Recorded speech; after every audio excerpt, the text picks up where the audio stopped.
This course is brought to you by Appy Pie as part of our Academy series.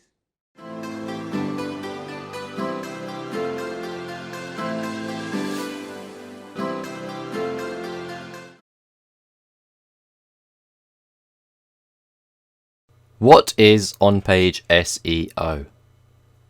On-page SEO is the practice of optimizing individual web pages in order to rank higher and earn more relevant traffic in search engines.